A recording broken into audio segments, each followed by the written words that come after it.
ہم موویز یا ڈراموں کے اندر جن لوگوں کو ایکٹنگ کرتا ہوا دیکھتے ہیں، کسی کو اچھا رول پلے کرتا ہوا دیکھتے ہیں تو انہیں فالو کرنے کی کوشش کرتے ہیں۔ اسی طرح عام زندگی کے اندر کوئی اچھی پرسنالٹی والا انسان ہمیں دکھائی دے تو ان کو فالو کرنے کی کوشش کرتے ہیں، یعنی ہم ایسے لوگوں کو اپنا ہیرو مانتے ہیں۔ سوال یہ ہے کہ کیا ان لوگوں کو فالو کر کے ہم اپنی زندگی کی فلم کے ہیرو بن سکتے ہیں، یا پھر اصل ہیرو کوئی اور ہے؟ تو آج ہم نے یہ جاننا ہے، سیکھنا ہے کہ اصل ہیرو کون ہے۔ اس میں کوئی شک نہیں، کوئی دو رائے نہیں کہ اس دنیا میں 7 ارب کی آبادی میں مختلف مزاج کے لوگ موجود ہیں۔ ہر انسان کا لائف سٹائل مختلف ہے، ہر انسان کا سوچنے سمجھنے کا انداز مختلف ہے، اور یہ تضاد ہی اس دنیا کی خوبصورتی ہے۔ اس دنیا میں بہت سارے لوگ ایسے ہیں جو اپنے غلط فیصلوں کی وجہ سے، اپنے برے کردار کی وجہ سے، اپنے غلط ڈیسیژن کی وجہ سے ایک ناکام زندگی گزار رہے ہیں، اور انہی میں بہت سارے خوش قسمت لوگ ایسے بھی موجود ہیں کہ جو ان ناکام لوگوں کی زندگی سے عبرت پکڑتے ہیں، نسخہ کامیابی حاصل کرتے ہیں اور کامیاب ہو جاتے ہیں۔ اب دیکھیں کہ اس دنیا میں اللہ تعالیٰ کا اس سے بڑا انصاف اور کیا ہو سکتا ہے کہ محنت کرنے والے کو، دل جمی کے ساتھ کام کرنے والے کو، کامیابی کے متلاشی کو اللہ تعالیٰ کی ذات کامیابی عطا کرتی ہے، اور محنت سے بھاگنے والے کو، محنت سے جان چھڑانے والے کو، ناکامی کے متلاشی کو اللہ تعالیٰ کی ذات ناکامی عطا کرتی ہے۔ اصل کامیابی وہ ہے کہ انسان اللہ تعالیٰ کے دربار میں کامیاب ہو۔ اصل کامیابی اللہ تعالیٰ کی نظروں میں کامیابی ہے۔ اصل کامیابی یہ ہے کہ انسان اللہ تعالیٰ کو راضی کرے اور اللہ تعالیٰ کی رضا کے لیے اس کی مخلوق کو راضی کرے۔ یہ اصل کامیابی ہے۔ ایک بندہ کسی غلط چیز کو حاصل کرنا چاہتا ہے، کسی برے کام میں ایفرٹ کرتا ہے اور اس چیز کو حاصل کر لیتا ہے تو وہ سمجھتا ہے میں کامیاب ہو گیا ہوں، حالانکہ وہ ناکام ہوتا ہے، کیونکہ کامیابی کی ڈیفینیشن یہی ہے کہ اصل کامیابی وہ ہے کہ جو انسان اللہ تعالیٰ کے دربار میں کامیاب ہو۔ اللہ تعالیٰ کی ذات خود قرآن پاک میں ارشاد فرماتی ہے کہ عین ممکن ہے جو چیز تمہیں پسند ہو اس میں تمہارے لیے بھلائی نہ ہو، اور یہ بھی ممکن ہے کہ جو چیز تمہیں اچھی نہیں لگتی اس میں تمہارے لیے خیر چھپی ہو، بھلائی چھپی ہو۔ یہ اللہ تعالیٰ کی ذات جانتی ہے، تم نہیں جانتے۔ یہ ہمیں اللہ تعالیٰ مخاطب کر کے فرماتے ہیں۔ اس دنیا میں بہت سارے لوگ ایسے ہیں جو خود محنت نہیں کرتے، جو خود ترقی نہیں کرتے، آگے نہیں بڑھتے، اور کسی دوسرے کو بھی آگے نہیں بڑھنے دیتے۔ اور شاید انہی لوگوں کے بارے میں شاعر نے کہا ہے کہ ہم تو ڈوبے ہیں صنم، تجھے بھی لے ڈوبیں گے۔ یعنی بہت سارے لوگ ایسے ہیں جو یہ سوچتے ہیں، یہ کہتے ہیں کہ یار اگر میں کامیاب نہیں ہوا تو کسی دوسرے کو بھی میں نے کامیاب نہیں ہونے دینا۔ ان کا خیال یہ ہوتا ہے کہ اگر معاشرے کے اندر میری عزت نہیں تو میں نے دوسروں کی عزت بھی خراب کرنی ہے، ان کو اچھالنا ہے۔ یہ ایسے لوگ ہیں کہ جو نہ کسی فرد کے، نہ کسی ادارے کے، اور نہ ہی معاشرے کی کامیابی کے قائل ہیں۔ اس کی وجہ کیا ہے کہ انہوں نے خود محنت نہیں کرنی، انہوں نے خود ایفرٹ نہیں کرنی، آگے نہیں بڑھنا، اور کسی دوسرے کو بھی آگے نہیں بڑھنے دینا۔ ان لوگوں کا کام یہ ہے کہ ہر وقت دوسروں پہ تنقید کرتے رہنا، دوسروں کی خامیاں ڈھونڈتے رہنا، ان کی کمیاں تلاش کرنا، ان کے اندر سے کیڑے نکالنا، یہ ان لوگوں کا کام ہے۔ اور جس انسان میں کوئی کیڑے نہیں ہوتے یہ اپنے پاس سے نکال کے ڈال لیتے ہیں، یعنی جس بندے میں کوئی خامی نہیں ہوتی تو یہ الزام لگا کے اس انسان کی عزت کو خراب کرنے کی کوشش کرتے ہیں۔ آپ یاد رکھیں کہ تقدیر ایسے لوگوں پہ کبھی بھی مہربان نہیں ہوتی۔ یہ لوگ گمنام ہی اس دنیا میں آئے تھے اور گمنام ہی اس دنیا سے چلے جائیں گے، کیونکہ نہ تو دنیا میں رہتے ہوئے کوئی ایسا کام کیا کہ ان کی عزت بن سکے، اور نہ ہی دنیا سے جاتے ہوئے لوگوں کے لیے آسانی پیدا کی، نہ ہی دوسروں سے اچھی ریلیشن شپ قائم کی۔ تو یہ لوگ دنیا میں گمنام ہی آتے ہیں اور گمنام ہی اس دنیا سے چلے جاتے ہیں۔ یاد رکھیں کہ یہ دنیا فقط تبصرہ کرنے، رائے دینے، تنقید کرنے، مشورہ دینے سے نہیں بنتی، بلکہ اس کو بنانے کے لیے ایفرٹ کرنی پڑتی ہے، محنت کرنی پڑتی ہے، انسان کو کوشش کرنی پڑتی ہے، تب جا کے انسان کو کامیابی ملتی ہے۔ ہمارے معاشرے کے اندر بہت سارے لوگ ایسے ہیں، بلکہ ایک پورے کا پورا طبقہ ایسا ہے کہ جو ہمیشہ اپنے فائدے کو اپنی نظروں کے سامنے رکھتا ہے، کسی دوسرے کو فائدہ دینے کے بارے میں وہ سوچنا بھی گوارا نہیں کرتے، وہ ہمیشہ اپنے مفاد کو، اپنے فائدے کو نظروں کے سامنے رکھتے ہیں۔ ایسے لوگوں کو مفاد پرست بھی کہا جاتا ہے، ایسے لوگوں کو کم ظرف بھی کہا جاتا ہے۔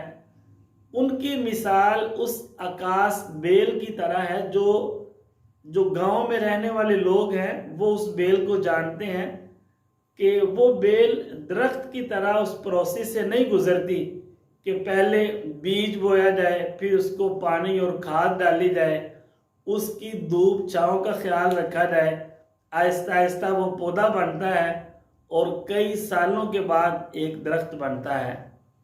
وہ بیل کو اس پروسیس سے نہیں گزرنا پڑتا، وہ کہیں بھی درخت کے تنے کے ساتھ، کسی شاخ کے ساتھ اپنے آپ کو اٹیچ کرتی ہے، وہیں سے انرجی لیتی ہے اور پھر خوب پھیلتی پھولتی ہے۔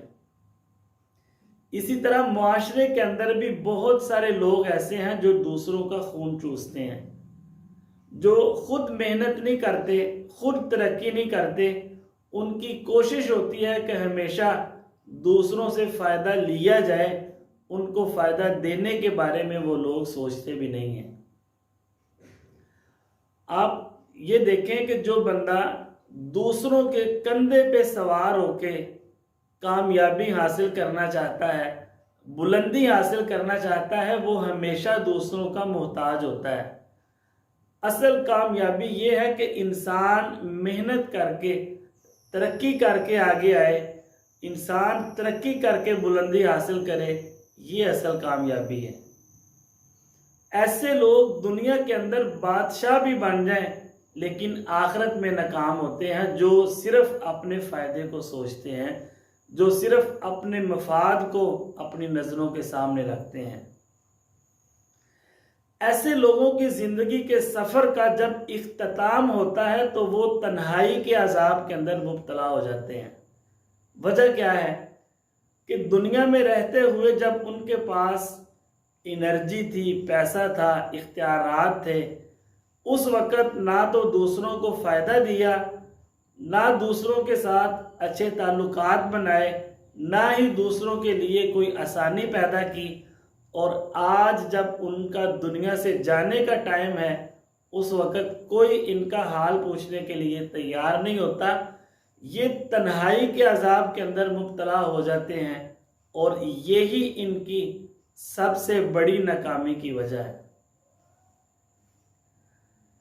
جس طرح رات کی تاریکی میں ستارے اپنی چمک دمک سے آسمان کو سجا دیتے ہیں، آسمان خوبصورت دکھائی دیتا ہے، اسی طرح بہت سارے با کمال لوگ دنیا کے اندر بھی ایسے موجود ہیں کہ جو دنیا کی تاریکی میں ستارے بن کے جگمگاتے ہیں، جو اپنی روشنی کو، اپنے فیض کو بغیر کسی تعصب کے، بغیر کسی نفرت کے، بغیر کسی تفریق کے ہر اپنے اور پرائے کو عطا کرتے ہیں، وہ ان کو روشنی عطا کرتے ہیں، ان کے لیے آسانیاں پیدا کرتے ہیں، ان کو فائدہ پہنچاتے ہیں۔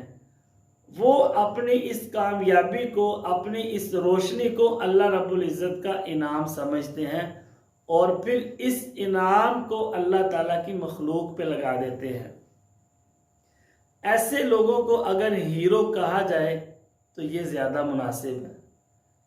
انگلش میں ایسے لوگوں کو سپر مین کہا جاتا ہے، جبکہ علامہ اقبال نے ایسے لوگوں کے بارے میں مرد مومن کا لفظ استعمال کیا، اور آج اس جدید دور کے اندر ہم ایسے لوگوں کو ہیرو کہتے ہیں۔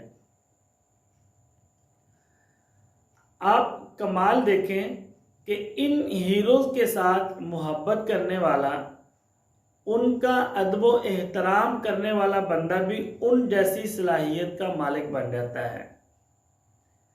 یہ لوگ ایک مقناطیس کی طرح ہوتے ہیں، ایک میگنٹ کی طرح ہوتے ہیں کہ جو بندہ ان کے تعلق میں آتا ہے، ان کے ساتھ تعلق جوڑتا ہے، وہ بھی ان جیسی منفرد شخصیت کا مالک بن جاتا ہے، اس کے اندر بھی ان جیسی صفات پیدا ہو جاتی ہیں۔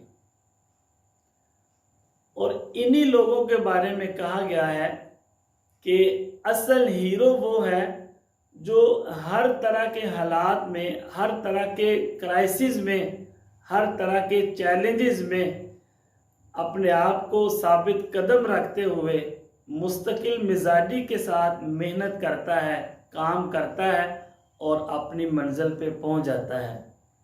یہ ہے اصل ہیرو۔ ہم موویز کے اندر یا ڈراموں میں جن لوگوں کو ہیرو دیکھتے ہیں، وہ صرف 2 گھنٹے کے ہیرو ہوتے ہیں۔ جتنی دیر کی فلم ہوتی ہے وہ اتنی دیر کے ہیرو ہوتے ہیں، اور یہ لوگ اپنی پوری زندگی کی فلم کے ہیرو ہوتے ہیں۔ یہ لوگ اپنی محنت کا صلہ دنیا والوں سے نہیں مانگتے، یہ اللہ رب العزت کی ذات سے تقاضا کرتے ہیں، یہ اپنی ذات سے تقاضا کرتے ہیں۔ انہوں نے اگر کوئی کام کرنا ہو تو یہ محنت کر کے، اللہ تعالیٰ سے دعا کر کے، اللہ سے مدد مانگ کے کام کرتے ہیں۔ آپ نے دیکھا ہوگا کہ بہت سارے لوگ ایسے ہیں کہ انہیں کو کام کہا جائے، جنہوں نے کام نہیں کرنا ہوتا تو وہ 1000 قسم کے ایکسکیوزز آپ کے سامنے پیش کریں گے کہ جی میں پڑھنا تو چاہتا ہوں لیکن میرے پیرنٹس مجھے سپورٹ نہیں کرتے، میں اچھا انسان بننا تو چاہتا ہوں، میرے فرینڈز مجھے سپورٹ نہیں کرتے۔ یعنی اس طرح کے بے شمار بہانے ان کے پاس موجود ہوتے ہیں۔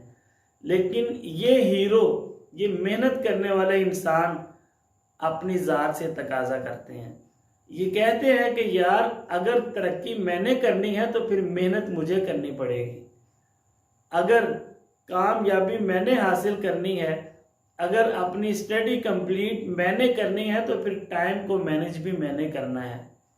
یہ کسی دوسرے سے نہ کوئی گلہ شکوہ کرتے ہیں، نہ ہی کسی دوسرے سے کوئی تقاضا کرتے ہیں۔ اور یہی وہ لوگ ہیں جو معاشروں کی، زمانوں کی تاریخ کو بدل دیتے ہیں۔ ان لوگوں کی وجہ سے دنیا والوں کو آسانیاں ملتی ہیں۔ یہ لوگ خود تکلیف برداشت کرتے ہیں، خود چیلنجز کا سامنا کرتے ہیں، لیکن دنیا والوں کے لیے آسانیاں پیدا کر کے جاتے ہیں۔ پھر لوگ ان کے تذکرے کرتے ہیں، انسانیت ایسے لوگوں پہ فخر کرتی ہے۔ پھر ہم سارے ان لوگوں کی مثالیں دے کے، ان کے تذکرے کر کے، ان کی باتیں کر کے ایک دوسرے کو موٹیویٹ کرتے ہیں، ایک دوسرے کو ہمت دیتے ہیں۔ یہی ہیں اصل ہیرو جو انسان کو محبت اور امن کا درس دیتے ہیں۔ یہی ہیں اصل ہیرو جو انسان کو اس کی زندگی سے آشنا کرتے ہیں۔ اس دنیا میں بڑے بڑے جابر ظالم حکمران آئے، بڑے بڑے طاقتور انسان آئے، مگر آج تک کوئی بھی انسان نہ تو کوئی ایسی رکاوٹ پیدا کر سکا ہے، نہ ہی کوئی ایسی بیڑیاں پیدا کر سکا ہے، ایجاد کر سکا ہے جو ان ہیروز کی باتوں کو، ان کے پیغام کو آگے پہنچنے سے روک سکے۔ جس طرح ہوا، خوشبو اور پانی، روشنی اپنا راستہ خود بناتے ہیں، اسی طرح ان لوگوں کی باتیں، ان کا پیغام بھی اپنا راستہ خود بناتا ہے، وہ سینہ بسینہ دوسروں کے دلوں تک پہنچ جاتا ہے۔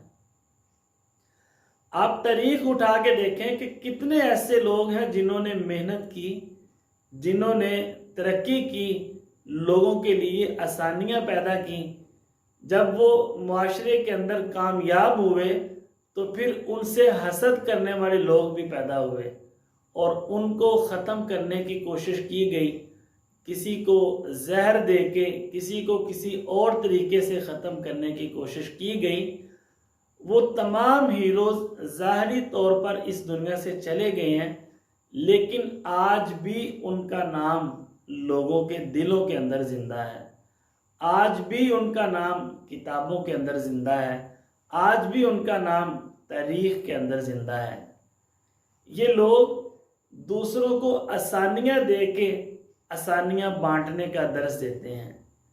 ان لوگوں کی باتوں کو، ان کے پیغام کو اللہ تعالیٰ کا اذن ہوتا ہے، اللہ تعالیٰ کی طرف سے حکم ہوتا ہے کہ دوسروں کے دلوں میں پھیل جائے تاکہ لوگ آسانیاں حاصل کر سکیں، لوگوں کی زندگی آسان ہو۔ یہی ہے اصل ہیرو جو دنیا سے جانے کے بعد بھی کئی سالوں تک لوگوں کے دلوں میں زندہ رہتے ہیں اور لوگوں کے دلوں کے اندر ان کے لیے ادب و احترام موجود رہتا ہے۔